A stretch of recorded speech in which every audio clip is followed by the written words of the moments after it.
again.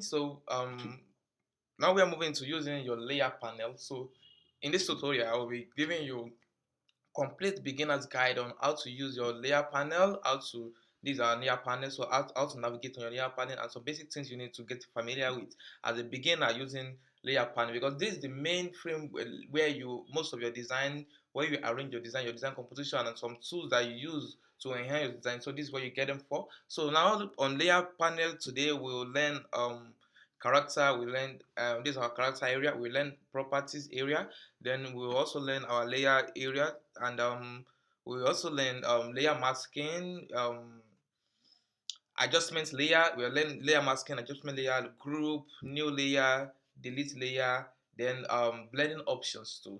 So but for this section we are still on layer panel. So now let's move to work. So this is our layer panel. Here we have our character. Mind you, as a beginner, you just come here on your Photoshop, this very particular location, click here. So you will see your Photoshop interface. You can use 3D, motion, painting, graphics, photography, and others. So, but since I'm a graphic designer and what I have in mind to work on Photoshop with is to create design project, so I will choose to use graphics and web. So using graphics and web will give you this. So let's try something else. Let's try photography. You can see the interface actually changed for photography. So I need to introduce this to you because I didn't know the default settings you have on your Photoshop, or probably someone has you know change some settings or make some changes on your Photoshop. So now let's go back to graphics and web. So you can see I have my interface back. So this is my character. So on my character I have my typography here where I can change my font. You can just select any of your preferred fonts here. So here you can select the your font style, either light, based on kind of category, based on the category of fonts you are using. Don't worry, on the theory class we'll explain what typography is. I, I will give you tutorial on sans serif fonts, all these categories of fonts. So and fonts family. So like I think which font is this? Okay, this Helvetica, and Helvetica is a font family too, where we have light, oblique, we have light, regular, we have bold and others. They are of different families. So and we have your font size here. These are font size, so you can adjust your font size to your preferred number, and as well you can scale on your working area too, if that's more preferred scaling for you. So what else do you need there? Okay, you need here too. This is your line spacing. Then this is your space between words, the space between your typographic words. So let's just make it practical. Let's click on this. Is a text already, so you can see the space between the word is -10. Let me give it, just focus on this area, put your attention on in new month ranges, this type type tools. So let's click on, okay, let's give it 100.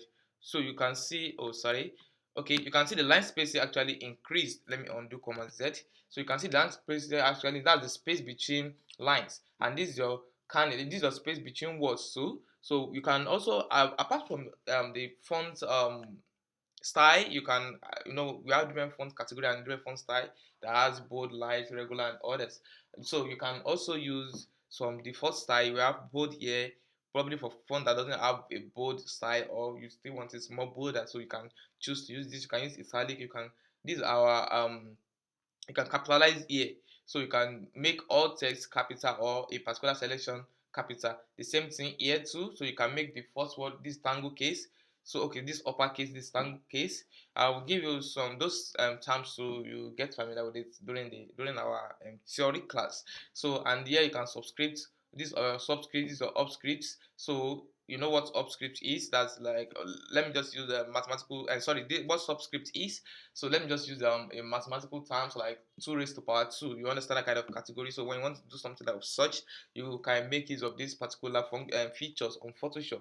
You can underline, you can give line through on your text elements too. So we are done with character because we are still on the basic aspect of Photoshop, the basic things you need to know about Photoshop, and you just start your career as a Photoshop. Then you create more time for yourself, scale up your skill, grow yourself, and engage yourself in different training in order to scale up your skill. So now let's come to the property area. So this is our property area. So clicking on property, you got okay. Let's perform a function. Should we draw? Okay, let's draw a shape. Good. Am I okay? I will prefer using a rectangular shape. Okay, so I have my rectangular shape here.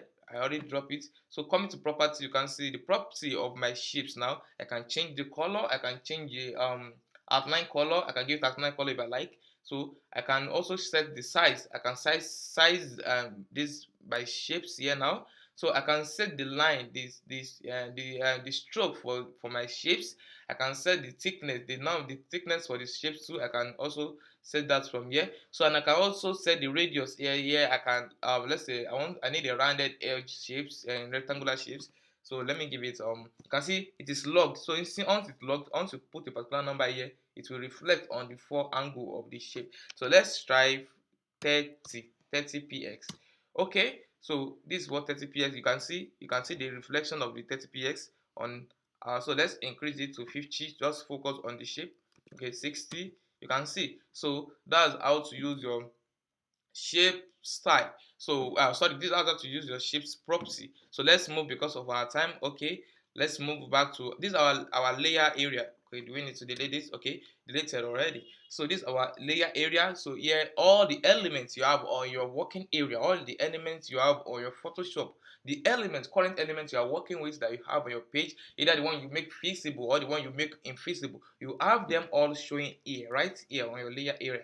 So let's just scroll. So this is a layer, this is an effect that I actually use for this. So you can see that's the layer. So this is the text. You can see the text. So this is where you can off the visibility and on the visibility. Probably you actually added an element to your design project, and for a particular reason or for that particular project you didn't need the element to show.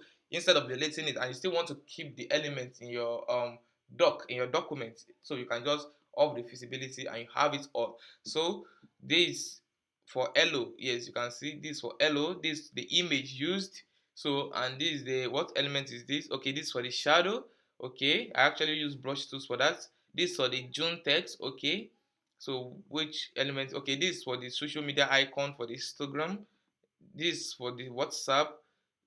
Okay, this is the text elements for the names. Okay, which okay, this for the website. Among others, this for the shapes too. So you can see I have some elements here that are actually off. I didn't need them. So you can see this too. I actually have them. So since I didn't need them, that's why they are off on it. So and this is my pattern overlay. The pattern, you can see the reflection of the pattern on the project. This is my pattern on my design project. And this some of my background I actually use for this project. I use two backgrounds for this design project, and I use a gradient fill behind. So those are the next basic things that you need to know about the layer area. So to save time, let's move down here. So this is our style layer style. So here we have our blending options, but this is another, we'll handle this in the next section. So let's just pen this for now. So now let's move to our layer masking. So you use your masking, like you can notice from the when I'm using these tools, when I'm using these quick selection tools, I actually use layer masking to remove the background from the selection. And layer masking also performs some more function. You can make research, you can watch YouTube tutorial, YouTube videos, and you can also check my page to see tutorials on layer masking, more tutorial, more function, more things, more features, and more features that you can use layer masking for on your design project. So here we have our adjustments layer. So these are adjustment layer where you have your solid color, you have your gradient color, you have your pattern color. You can just make use of any for your as your background color for your design project. You can use the solid, you can use the gradient, you can use the pattern. So and we have some other features here which I will just give little, or let me say I will just give basic explanation as a beginner. So let's undo brightness, level, curve. So we undo brightness, we undo level, we undo curve. Okay, I will skip exposure, vibrance too. I will skip vibrance. Hue and saturation. Should I? Okay. Let's see. Okay, let me just give you explanation on what these tools are for, what they actually perform. Okay, let me click on this image here. I think it's been much more easier to use image for. So let's see brightness. When you want to adjust the brightness, you can just adjust the brightness of, you can see what's happening to the screen. So you can adjust the brightness, and if you want the brightness, for instance, if I want this very brightness, this action I'm performing, I just want it to reflect instead of reflecting on the whole my whole design project. I just actually want it to reflect on the image alone. So you just clip it, max it here, you just clip it. Good. So you can see the brightness has been subjected to the image, and you can see the rest of the documents, all those stuff. I just have them maintained. So let's delete this. That's what that is for. And the same thing with the contrast too. You can set contrast too. So okay, so we have curve too. Curve also performs same function, but same function like to lightning, but that has it's a kind of advanced features for brightening image, human image, animal image, objects, and others. So you can just, okay, let's brighten it. Yes, you can see you're having light right now. If you want to darken it, also we are darkening it. So if you want it to reflect on the image alone, or also you just power click it, but you make sure that the object where you want it to reflect, that when you want this function to reflect, should be on the top and at the very top of the, sorry, you and these features, these core features should be at the very top of the object or the image you want it to reflect on directly, instead of the whole document and you part click. And if you want it on the whole document, then you can move it to the top. You can just move it to the top part of your design and you have it on your whole document. So you can do more research and check my YouTube page, see more videos on how to use the adjustment layer. So I think I already give you basic things that you need to know on that aspect. So let's move to group. Like here, I actually ungroup all these projects. So let me group them back. Okay, locked. Okay, these are the backgrounds. Let me group these two.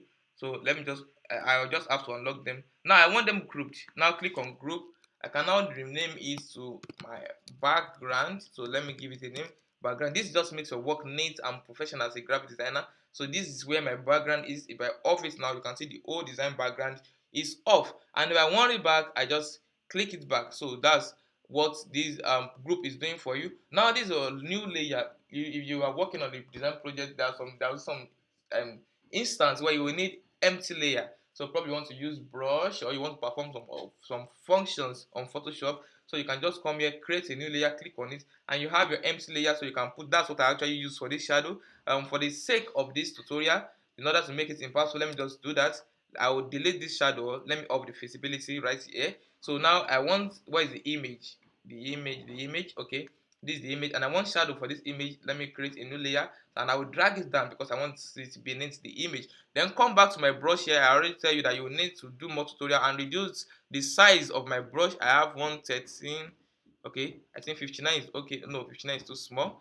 Okay, let me try 102 is okay. So, and my foreground color, I will change it to gray. I won't give it 100% black, so I will just change it to gray. So give a click. You can see I have it. Now drop my tools. So I have to hold my shift key and expand the shadow here just to deform it. So you can see the process. So I also use this for a drop down shadow, and based on what you are trying to create. So okay, sorry, let's zoom in.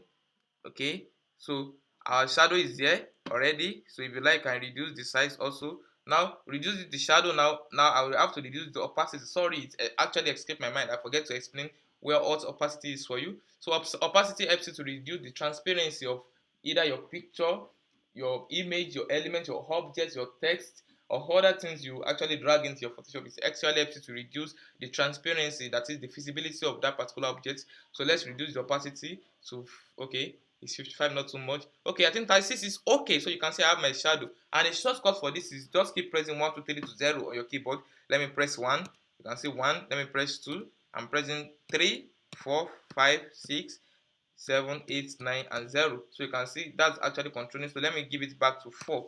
I think I'm okay with 4. 4 gave me 40% opacity. So that's what you use your that's what you use your create new layer for. So you can see I actually create a new layer and I perform these brush functions on it. Then this delete, you can delete any layer. This is a text and I want to delete it. Just come to delete, click on delete, yes, and just click on OK, and the text is delete. You can use your delete tools to delete anything, and also you can use your delete key on your keyboard. Just click on your delete. So this clicking on the delete on my keyboard, and the element is off. So that's all you need about all you need to know about layer bar. So you can also check I have a separate video on my YouTube for layer bar. You can also check it out. Watch things navigation on the layer bar, how to use adjustment layer. You have more work to do here. The adjustment layer, how to make use of it, how to use a blending option, your property and section, how to use your layer masking, how to use your group and others. So thank you. See you in the next section.